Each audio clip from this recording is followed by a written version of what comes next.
comme vous savez, organiser un colloque scientifique dans une business school, comme je viens de le dire, n'est pas chose fréquente. Ce n'est pas toujours que les écoles de commerce investissent beaucoup d'argent pour une manifestation scientifique, même dans les universités où c'est plus naturel, ce n'est pas toujours fréquent de voir des colloques scientifiques.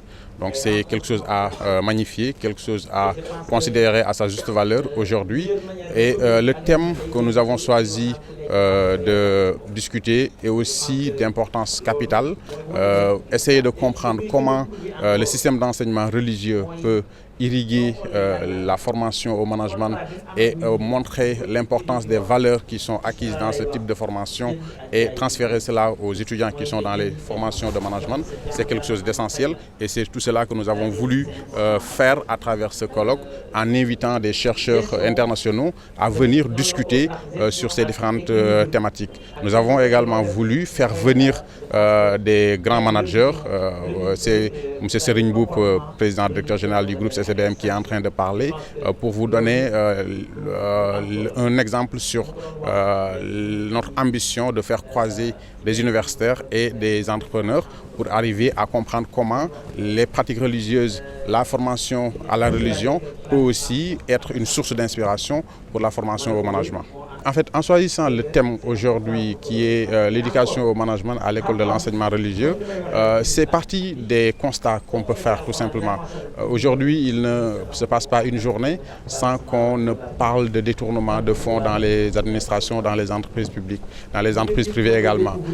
On parle de la corruption, on parle de comportements plus malveillants tels que les absences, les retards, les comportements inadaptés. Je disais tout à l'heure que le président de la République, lors du forum sur l'administration, est revenu pour dire qu'il fallait changer de comportement dans la manière de gérer les usagers. Donc il devient essentiel aujourd'hui de s'intéresser sur quelque chose qui peut apporter du sens au management.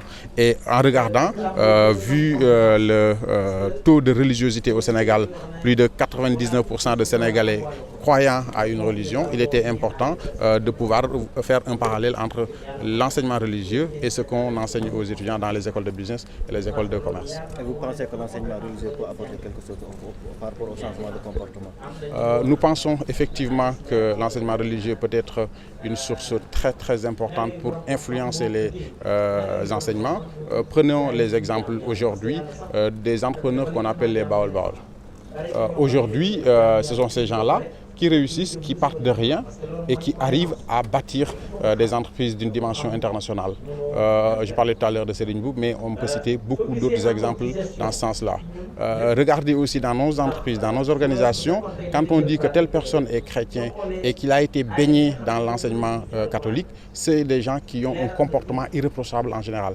Donc cela donne l'image qu'on veut donner aux managers de demain, qu'on veut donner aux gens qui travaillent dans les entreprises. Donc c'est cela qui nous pousse à penser que effectivement c'est possible que l'enseignement religieux influence positivement la formation au management.